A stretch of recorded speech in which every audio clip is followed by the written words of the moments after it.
Hello my dear student, so I think তোমরা সবাই খুব ভালো আছো।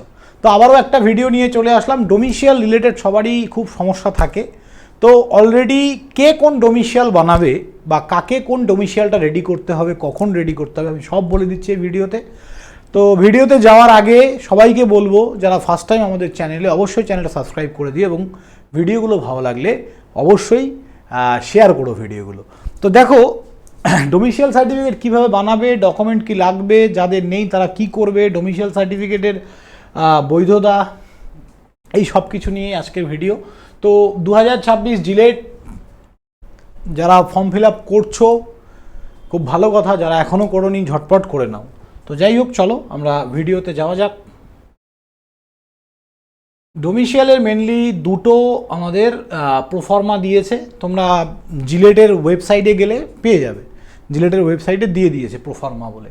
তো প্রোফর্মা এ কাদের জন্য? রেসিডেন্সিয়াল বা ডোমিসিয়াল সার্টিফিকেট, মানে বাসিন্দা সার্টিফিকেট। তুমি যে ওয়েস্ট বেঙ্গলের বাসিন্দা তার প্রমাণ এটা।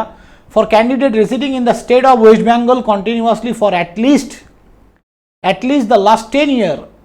ওকে, তুমি এই তারিখ পর্যন্ত 31/12/2025, ওকে, লাস্ট 10 ইয়ার ধরে তুমি এখানে আছো, সেটা একটা প্রুফ এই সার্টিফিকেটটা।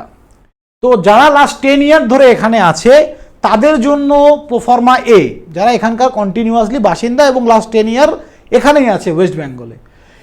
এবার তোমরা এই প্রোফর্মা এ ফিল আপ করবে। প্রোফর্মা বি কারা করবে? রেসিডেন্সিয়াল বা domicile certificate for the candidate not residing in the state of West Bengal. যারা, যে স্টুডেন্টরা জিলেট এক্সাম দিচ্ছে বাট ওয়েস্ট বেঙ্গলে তারা থাকে না, but whose parents are permanent resident of West Bengal, but তার বাবা মা ওয়েস্ট বেঙ্গলেরই বাসিন্দা, having their permanent home address within West Bengal, এবং তাদের পার্মানেন্ট মানে হোম অ্যাড্রেস ওয়েস্ট বেঙ্গলের, তারাই কিন্তু প্রোফর্মা বি ফিল আপ করবে। বাকি নিচে দুটো দেয়া আছে, সেই দুটো কিন্তু পিডাব্লিউডি ক্যান্ডিডেট যারা ফিজিক্যালি চ্যালেঞ্জ তাদের জন্য, তো ওখানে আমি যাচ্ছি না। তো যারা ডোমিসিয়াল বানাবে তাদের ডোমিসিয়াল কিন্তু মোটামুটি যত তাড়াতাড়ি পসিবল, পরীক্ষার 1 মাস আগেই বানিয়ে রাখবে। 3 মাস থেকে 6 মাস ভ্যালিডিটি থাকে, এখন 6 মাস থাকে, অসুবিধার কিচ্ছু নেই। তো মানে তাড়াহুড়ো করবে না। যখন তোমার এক্সাম হয়ে গেল তারপর তুমি ডোমিসিয়াল বানাতে গেলে ভোটের টাইম সমস্যা হতে পারে বিভিন্ন ধরনের। তো তোমাদের জুন মাসে পরীক্ষা, ও ততদিনে তো সব হয়ে যাবে, অসুবিধার কিছু নেই।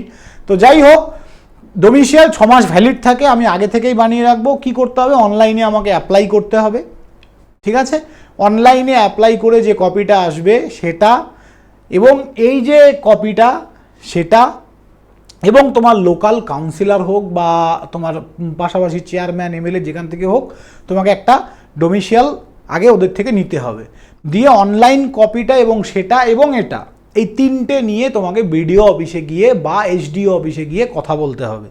দেন ওইখান থেকে তোমাকে অ্যাপ্রুভাল দিয়ে দিলেই তোমার কিন্তু এই ডোমিসিয়াল, এই ফরম্যাটটাই কিন্তু বিডিও বা এসডিও বা যে কোনো WBCS অফিসারকে দিয়ে তোমাদেরকে এটা সিগনেচার করাতে হবে।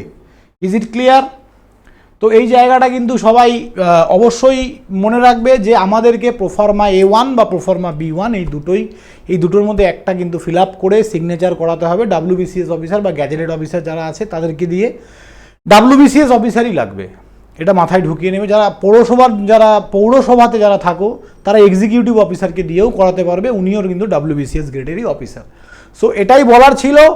যারা জিলেট দেবে তাদের জন্য আমি বলবো সবাই মক টেস্ট দাও। আমাদের 70খানা মক টেস্ট তোমরা পাবে 1000 টাকায়, এবং একটা প্র্যাকটিস ব্যাচ খোলা হচ্ছে যার মধ্যে তোমরা ইনক্লুড মক টেস্ট পাবে, সেটা মাত্র 1500 টাকায়। আমি সবাইকে বলবো, যারা সেলফ স্টাডি করেছো বা যারা আগে পড়েছো বা এখন পড়ছো না বা অন্য কোনো কোচিংয়ে পড়ছো, তোমরা কিন্তু চাইলে আমাদের ব্যাচে প্র্যাকটিস করতে পারো। মাত্র 1500 টাকায় 70খানা টেস্ট, অফলাইন অনলাইন সব মিলিয়ে পাবে। অফলাইনের জন্য আলাদা কিছু পে করতে হবে না। তারপর এতগুলো টেস্ট, প্রত্যেক উইকে 7 থেকে 8টা করে প্র্যাকটিস ক্লাস। তো আমি সবাইকে বলবো তোমরা কিন্তু জয়েন করো ক্লাসে। তো থ্যাংক ইউ স্টুডেন্ট, সবাই ভালো থাকবে। কারো কোনো ডাউট থাকলে অবশ্যই কমেন্ট বক্সে কমেন্ট করে জানাবে। Thank you, by.